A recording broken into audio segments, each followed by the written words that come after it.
राधे राधे। आप सबके हृदय में स्थित परमात्मा को प्रणाम करके आज हम श्रीमद् भागवत महापुराण के चतुर्थ स्कंध के तृतीय अध्याय सती का पिता के यहाँ यज्ञोत्सव में जाने के लिए आग्रह करना का पाठ करेंगे। श्री मैत्रेय जी कहते हैं कि विदुर जी, इस प्रकार उन ससुर और दामाद को आपस में वैर विरोध रखते हुए बहुत अधिक समय निकल गया। ससुर मतलब यहाँ दक्ष प्रजापति, दामाद मतलब भगवान शिव। इस समय ब्रह्मा जी ने दक्ष को समस्त प्रजापतियों का अधिपति बना दिया। इससे उसका गर्व और भी बढ़ गया। उसने भगवान शंकर आदि ब्रह्मनिष्ठ को यज्ञ भाग न देकर उनका तिरस्कार करते हुए पहले तो वे वाजपेय यज्ञ किए और फिर बृहस्पति सब नाम का महायज्ञ आरंभ किया। उस यज्ञोत्सव में सभी महर्षि, देवर्षि, पितर, देवता आदि अपनी अपनी पत्नियों के साथ पधारे। उन सब ने मिलकर वहां मांगलिक कार्य संपन्न किए और दक्ष के द्वारा उन सब का स्वागत सत्कार किया गया। उस समय आकाश मार्ग से जाते हुए देवता आपस में उस यज्ञ की चर्चा करते हुए जाते थे। उनके मुख से दक्ष कुमारी सती अपने पिता के घर होने वाले यज्ञ की बात सुनी। उन्होंने देखा कि हमारे निवास स्थान कैलाश के पास से होकर सब ओर से चंचल नेत्रों वाले गंधर्व और यक्षों की स्त्रियां चमकीले कुंडल और हार पहने खूब सज धज कर अपने अपने पतियों के साथ विमानों में पर बैठी उस यज्ञोत्सव में जा रही है। इससे उन्हें भी बहुत बड़ी उत्सुकता हुई और उन्होंने अपने पति भगवान भूतनाथ से कहा कि सती ने कहे, वामदेव, सुना है इस समय आपके ससुर दक्ष प्रजापति के यहाँ बहुत बड़ी भारी यज्ञोत्सव हो रहा है। देखिए ना, ये सब देवता वही जा रहे हैं। यदि आपकी अनुमति और इच्छा हो तो हम भी चले।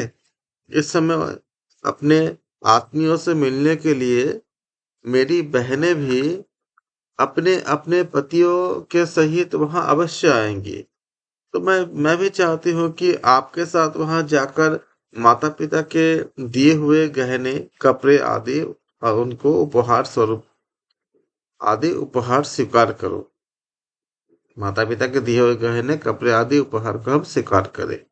वहां अपने पत्नियों से सम्मानित वहां अपने पतियों से सम्मानित बहनों, मौसियों और स्नेहार्द हृदया जननी को देखने के लिए मेरा मन बहुत दिनों से उत्सुक है। कल्याण में इसके सिवा वहां महर्षियों का रचा हुआ यह श्रेष्ठ यज्ञ भी देखने को मिलेगा। अजन्म प्रभु, आप जगत की उत्पत्ति के हेतु हैं। आपकी माया से रचा हुआ यह परम आश्चर्यमय त्रिगुणात्मक जगत आप ही में भास रहा है।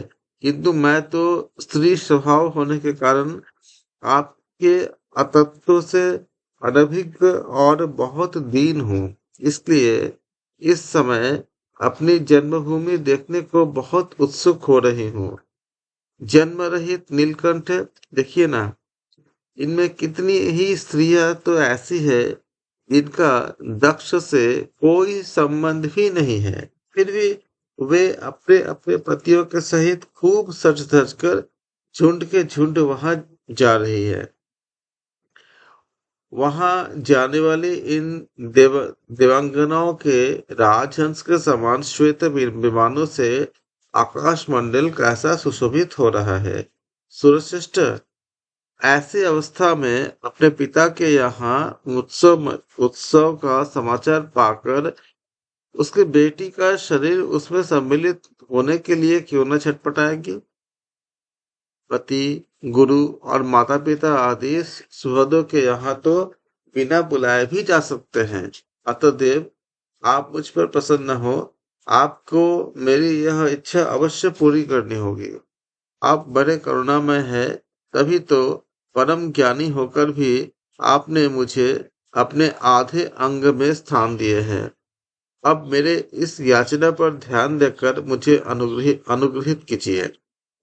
तब मैत्रेय जी कहते हैं, प्रिया सती जी के इस प्रकार प्रार्थना करने पर अपने अपने आत्मियों का प्रिय करने वाले भगवान शंकर को दक्ष प्रजापति के उस मर्मभेदी दुर्वचन रूपी बाणों का स्मरण हो आया। उन्होंने उन्होंने समस्त प्रजापतियों के सामने कहे थे। तब वे हंसकर बोले।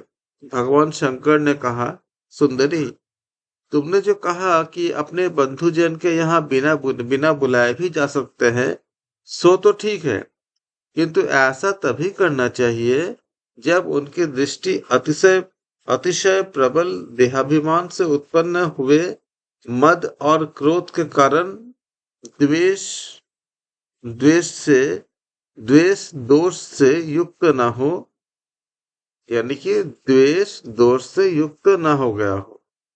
विद्या, तप, धन, शुद्ध शरीर, युवावस्था और उच्च कुल, ये 6 सत्पुरुषों के तो गुण है, परंतु नीच पुरुष में ये ही अवगुण भी हो जाते हैं, क्योंकि इनसे उनका अभिमान बढ़ जाता है और दृष्टि दोष युक्त हो जाती है और विवेक शक्ति नष्ट हो जाती है। इसी कारण वे महापुरुषों के प्रभाव को नहीं देख पाते।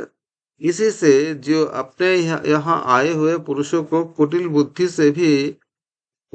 बुद्धि से भाव चढ़ाकर रोष भरी दृष्टि से देखते हैं, उन अव्यवस्थित चित्त लोगों को यहाँ ये हमारे बांधव है ऐसा समझकर कभी नहीं जाना चाहिए।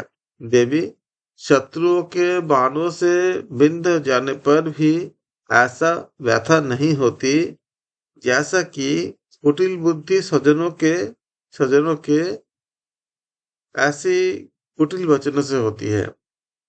क्योंकि क्योंकि बाणों से शरीर छिन्न भिन्न हो जाने पर तो जैसे तैसे निद्रा आ जाती है, किंतु कुवाक्य से मर्मस्थान विद्ध हो जाने पर तो मनुष्य हृदय की पीड़ा से दिन रात बेचैन रहता है। सुंदरी, अवश्य ही मैं यह जानता हूँ कि तुम परमोन्नति को प्राप्त हुए दक्ष प्रजापति को अपने कन्याओं में सबसे अधिक प्रिय हो।